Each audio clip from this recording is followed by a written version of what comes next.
ನಮಸ್ಕಾರ ವೀಕ್ಷಕರೇ, ಧ್ವನಿ ಸಂಜೆ ವಾಹಿನಿಗೆ ಸ್ವಾಗತ.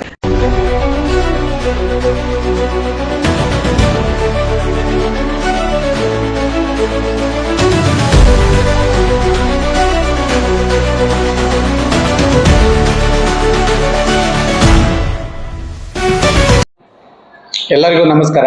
ನಾನು ಪ್ರೊಫೆಸರ್ ಅಣ್ಣಪ್ಪ ಪೂಜಾರಿ, ಪ್ರಾಣಿಶಾಸ್ತ್ರ ವಿಭಾಗ. ಈಗ ಪ್ರಾಂಶುಪಾಲರಾಗಿ ಕೆಲಸ ಮಾಡ್ತಾ ಇದ್ದೇನೆ. ನಮ್ಮದು ಗೌರ್ಮೆಂಟ್ ಸೈನ್ಸ್ ಕಾಲೇಜ್. ನಾವು ನೃಪತುಂಗ ಯೂನಿವರ್ಸಿಟಿ ಅಡಿಯಲ್ಲಿ ಕೆಲಸ ಮಾಡ್ತಾ ಇದ್ದೇವೆ. ಡಾಕ್ಟರ್ ಅಂಬೇಡ್ಕರ್ ಅವರ 135ನೇ ಜನ್ಮ ದಿನಾಚರಣೆಯನ್ನು ಆಚರಣೆ ಮಾಡ್ತಾ ಇದ್ದೇವೆ.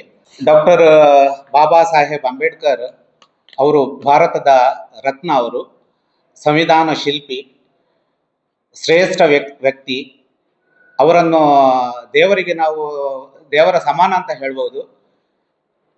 ದೇವರ ರೂಪವನ್ನು ತಾಳಿಕೊಂಡು ಬಂದಂತಹ ಒಂದು ವ್ಯಕ್ತಿ. ಜ್ಞಾನ ಭಂಡಾರವನ್ನು ಸಂಪಾದನೆ ಮಾಡಿದವರು. ಅಕ್ಷರ ಬಲದಿಂದ, ಜ್ಞಾನ ಬಲದಿಂದ ಏನನ್ನೂ ಕೂಡ ಸಾಧಿಸಬಹುದು ಅಂತ ಹೇಳ್ಕೊಂಡು ವಿಶ್ವದಲ್ಲೇ ಇತಿಹಾಸವನ್ನು ನಿರ್ಮಾಣ ಮಾಡಿದವರು.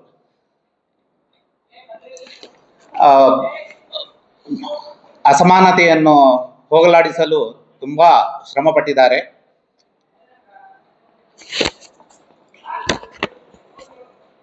ಜಾತಿ ಎನ್ನುವ ಪ್ರಡಂಭೂತವನ್ನು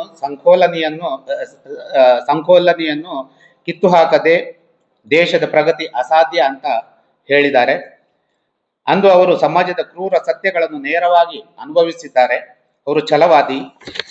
ಇಂದಿನ ವಿದ್ಯಾರ್ಥಿಗಳು ಡಾಕ್ಟರ್ ಅಂಬೇಡ್ಕರ್ ಅವರ ಜೀವನದಿಂದ ಕನಿಷ್ಠ 10 ಪಾಠಗಳನ್ನು ತಮ್ಮ ಬದುಕಿನಲ್ಲಿ ಅಳವಡಿಸಿಕೊಳ್ಳಬೇಕು.